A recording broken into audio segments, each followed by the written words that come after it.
Hello everyone, I hope you all are doing great. आज के इस लेक्चर में हम दो टॉपिक्स करेंगे। बेसिक्स ऑफ चैप्टर डिमांड, जो उसका इंट्रोडक्टरी पार्ट है वो कवर करेंगे, और ऐसे फैक्टर्स के बारे में डिस्कशन करेंगे जिससे एक इंडिविजुअल कंज्यूमर जब किसी प्रोडक्ट की मार्केट में जाके डिमांड करता है तो वो किस पर्टिकुलर सिचुएशन में डिमांड उस प्रोडक्ट की ज़्यादा करेगा और किन सिचुएशंस में वो डिमांड कम करेगा। So there are multiple factors जिससे कंज्यूमर की डिमांड इन्फ्लुएंस होती है मार्केट में।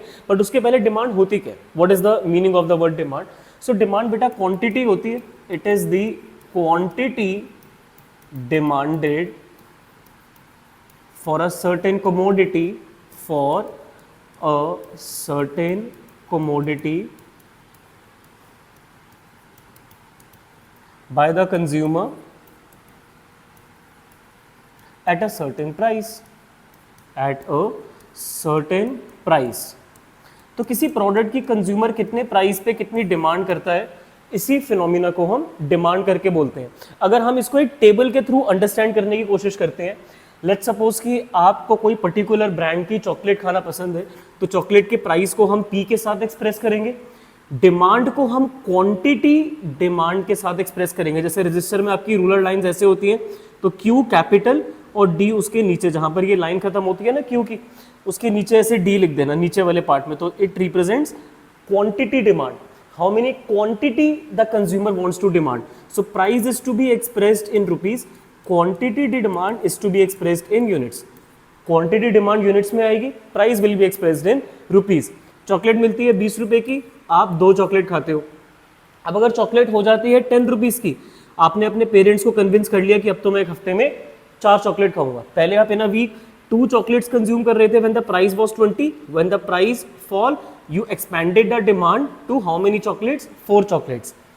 Listen to me very very carefully, इसको लॉ ऑफ डिमांड भी कहा जाता है। जैसे लॉ ऑफ ग्रेविटी होता है साइंस में, इकोनॉमिक्स के भी अपने लॉज हैं, तो एक लॉ ऑफ डिमांड उनमें से एक लॉ है जो ये कहता है कि when price of a commodity increases demand falls, और vice versa, when price will fall demand will expand. जैसे यहाँ पर देखने को मिला कि प्राइस चॉकलेट का कम हुआ, कंज्यूमर ने चॉकलेट की डिमांड करनी ज़्यादा स्टार्ट कर दी। तो डिमांड जो हम चैप्टर पढ़ रहे हैं ना, we are basically interested into this quantity, 2 chocolates and 4 chocolates. इसके बारे में थोड़ा सा इंपॉर्टेंस रहने वाली है इस चैप्टर में।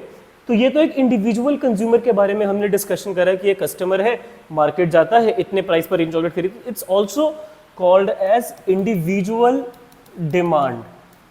अच्छा, डिमांड को बाय द वे, डिमांड को हम कैपिटल डी करके भी एक्सप्रेस करते हैं twice, D and D is also use to denote demand.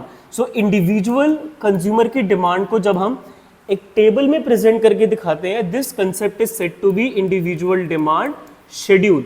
I will tell you the definition of individual demand schedule. The tabular presentation of quantity demand of a certain commodity by an individual consumer at a certain price। तो किसी individual commodity, कोई single commodity की एक individual consumer कितने price पर कितनी quantity demand करने में इंटरेस्टेड है, जब हम इसको एक टेबल में एक्सप्रेस करते हैं कुछ इस तरीके से। बेटा ये सर्कल एरो नहीं दिखाना, इतना कंफ्यूजन अगर आप लोगों को हो जाएगी तो मैं एक बार दोबारा से लिख देता हूँ यहाँ पर थोड़ा बेटर तरीके से।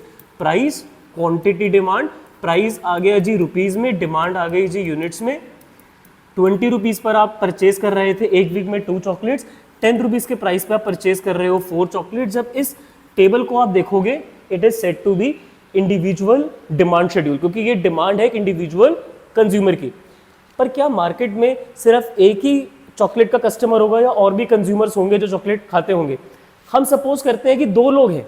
अब क्योंकि अगर मैं ज़्यादा कंज्यूमर्स ले लूंगा तो बोर्ड कम पड़ जाएगा, तो let's assume only 2 consumers want to consume chocolate, और यही मार्केट की डिमांड है। यही क्या है? मार्केट की डिमांड, की पूरे मार्केट में सिर्फ 2 कंज्यूमर्स हैं जो इस पर्टिकुलर चॉकलेट को खरीदने में इंटरेस्टेड है। एक का नाम ए, जिसकी हमने डिमांड ऑलरेडी यहां पर लिख दी है, दूसरे का नाम है बी। तो क्वांटिटी डिमांड कितनी कर रहा है कंज्यूमर बी, इसकी भी डिमांड की यूनिट्स हम यहां पर एक्सप्रेस कर देते हैं। 20 रुपीज़ के प्राइस पर, इसको तो बहुत ही पसंद थी, ये 4 चॉकलेट्स कंज्यूम कर रहा था। अब 10 रुपीज़ के प्राइस पर इंटरेस्टेड इनटू 6 चॉकलेट्स। अब पूरे मार्केट में कितनी चॉकलेट्स की डिमांड हो रही है? तो quantity demand in the whole market again to be expressed in units. पहले दोनों मिलकर 6 चॉकलेट खरीद रहे थे, consumer A was interested in buying 2 chocolates, consumer B was interested in buying 4 chocolates. In total they were interested in buying 6 chocolates. Now they both are interested in buying 10 chocolates. Same behavior, price of chocolate decreased, demand expanded in the market. Now both the consumers are interested in having more. Now this is said to be market demand schedule और schedule, दोनों pronunciation correct है. आपको ये understand करना है कि इसकी definition में ये बात आ जाती है, अ टेबुलर प्रेजेंटेशन, टेबल है इसलिए tabular presentation of quantity demand by all the consumers. हमारी अजम्पशन क्या है कि मार्केट में 2 ही कंज्यूमर्स है, इसीलिए by all the consumers for a certain commodity. कौन सी कमोडिटी के बारे में हमने बात करी है? चॉकलेट. दोबारा रिपीट कर रहा हूं, अ tabular presentation of quantity demanded of a certain commodity by all the consumers in the market at certain price is said to be market demand schedule. तो एक ऐसा शेड्यूल, एक ऐसा टेबल जो आपको किसी कमोडिटी की क्वांटिटी कितनी कंज्यूमर्स डिमांड कर रहे हैं मार्केट में, कितने प्राइस पे, तो उस टेबल को हम मार्केट डिमांड शेड्यूल करके बोलते हैं. अब इसी इंफॉर्मेशन को जब आप एक ग्राफिकल प्रेजेंटेशन दे दोगे, मतलब मार्केट डिमांड शेड्यूल का graphical presentation, it will become market demand curve. क्या बन जाएगा जी? Market demand curve. थोड़ा सा कंप्रेस करके लेफ्ट साइड पर लाएंगे. We need some space for making market demand curve. तो बेटा कर्व के लिए we will be needing Y axis along with X axis. Quantity as usual it will be on your X axis. तो कितनी quantity market में consumers demand कर रहे हैं मिलकर वो एक्स पर आ जाएगा. Price will be on your Y axis. So for price we can take the values in 2, 4, 6, 8. I have space, that's why I'm taking in 2 intercepts price के लिए. बट अगर आपका रजिस्टर का पेज होगा तो prefer taking it in 5 price. तो 5 के gap में लेना. I had space, that's why I prefer taking in 2s. Price is to be expressed in rupees, quantity demand is to be expressed in units. Look carefully. Just look at the demand by consumer A. 20 रुपए के price पे वो 2 chocolate खरीद रहा था. यही information है. जब चॉकलेट 20 रुपए की मिलती थी, he was having 2 units of chocolate, 20 rupees price, 2. अच्छा, ये तो हमने लिखा ही नहीं. क्वेश्चन को सॉल्व पहले कर रहे हैं, वैल्यूज लिखी नहीं है. ग्रेट. 1, 2, 3, जल्दबाजी नहीं. अब यहाँ पर देखो 10 तक जाना है, तो 10 तक जाएगी वैल्यूज, आई थिंक चली जाएंगी. तो थोड़ा सा हल्का गैप ले लेते हैं, ज़्यादा बड़ा लेंगे तो स्पेस का इशू हो सकता है. 6, 7, 8, 9, 10. ठीक है जी. अब करेंगे 20 रुपए के प्राइस पे एक कितनी चॉकलेट खरीद रहा था? 2. तो 20 रुपए का प्राइस और 2 चॉकलेट सर्कल लगा दो ऐसे ताकि आपको दिखे बेटर, इसलिए मैंने डॉट मार्क करी है. 10 रुपीज़ के प्राइस पे 4 चॉकलेट अब उसने लेना शुरू कर दिया. प्राइस गिर गया, चॉकलेट की डिमांड उसने ज़्यादा करना शुरू कर दिया. ठीक है, 10 पे 4. इन दोनों लाइंस को ज्वाइन करके डिमांड कर्व दिखाओ लाइक दिस, ऐसे. अब आप लोग ने एक चीज़ नोटिस करी हुई, थोड़ा सा मैं इसको एक्सटेंड कर रहा हूँ. अच्छा, 20 भी थोड़ा सा ना ऊपर आएगा, ये भी मैंने भी यहाँ से ऑब्जर्व करा. थोड़ा नीचे मैंने ये प्लॉट कर दिया है. और ये 10 वाला 4 भी थोड़ा सा मैं सजेस्ट करूँगा आप इसको आगे प्लॉट करो. I will रीप्लॉट them. 20 पे 2 chocolate should be plotted over here and 10 rupees के प्राइस पे 4 chocolate should be plotted right here. Now you make the demand curve like this. ठीक है, थोड़ा सा पीछे ही आएगी, not like this. This is your demand curve. Scale से draw करना, थोड़ा सा हाथ हिल जाएगा क्योंकि लंबी डिमांड कर्व है. When you will draw it with the scale it will B a straight line. दोनों डॉट से एक्सटेंड क्यों करा? Why did we extend it? Because price अगर चेंज होगा कभी ना कभी तो accordingly demand up down move करेगी.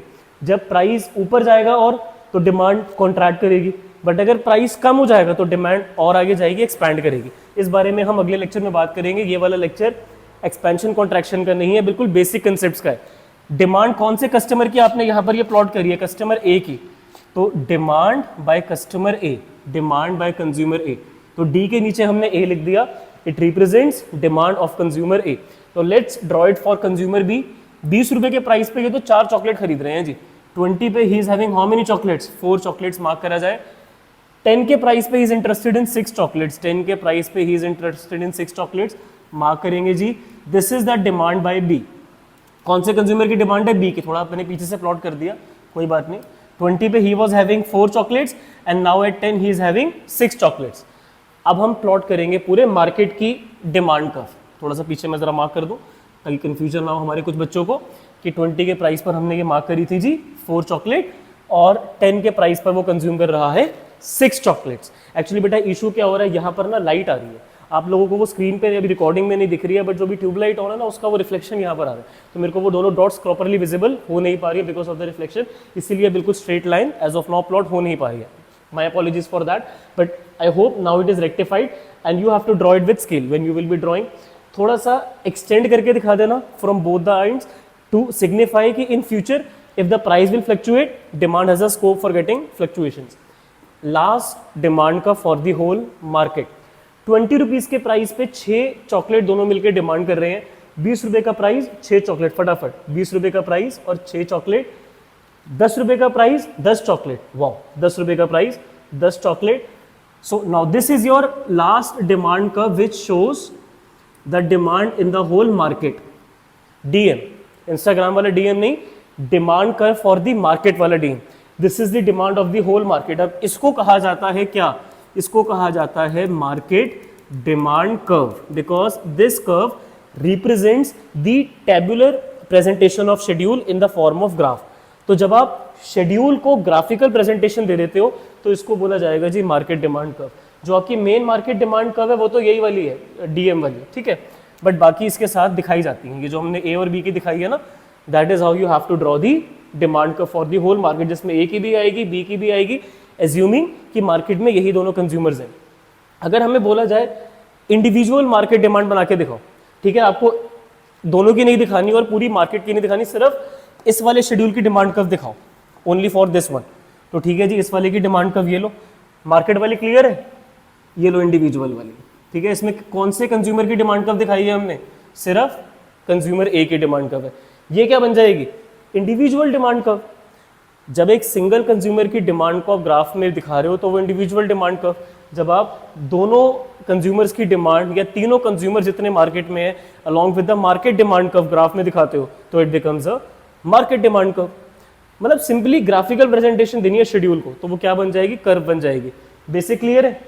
किसी भी चीज़ की डिमांड करने के लिए 3 चीज़ें होनी बहुत ज़्यादा ज़रूरी है और वो तीनों चीज़ें बहुत ज़्यादा सैड है. तीनों ही चीज़ें बेटा बहुत ज़्यादा सैड हैं. ऐसे होता है, इसमें सफिशिएंट रिसोर्सेज जेब में होने चाहिए सामान खरीदने के लिए जिसकी आप डिमांड करना चाहते हो. मार्केट जाके कुछ खाना है तो सफिशिएंट रिसोर्सेज पॉकेट में होने ज़रूरी हैं. तो sufficient resources to buy the commodity, तभी आप डिमांड कर पाओगे. क्या पढ़ रहे हैं?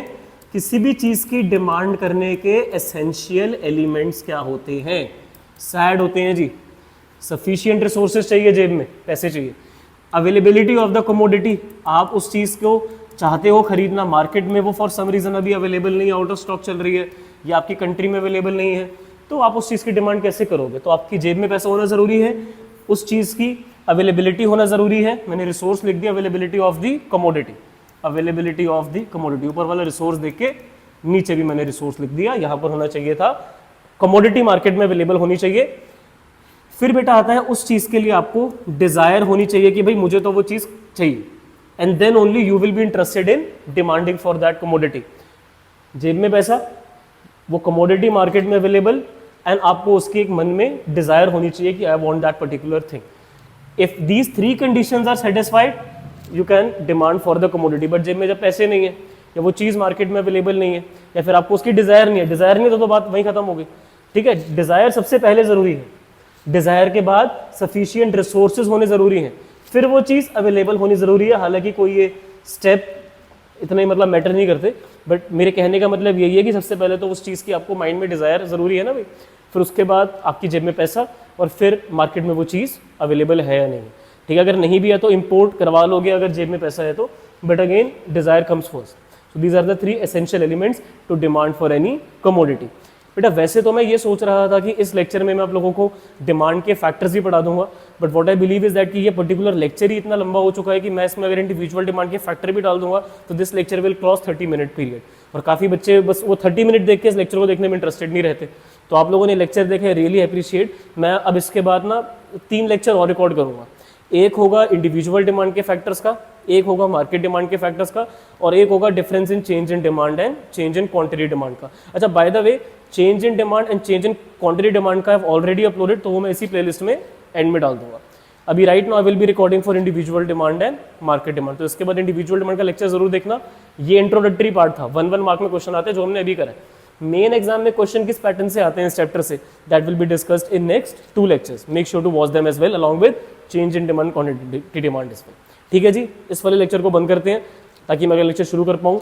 Thank you for listening to me so patiently, have a great day.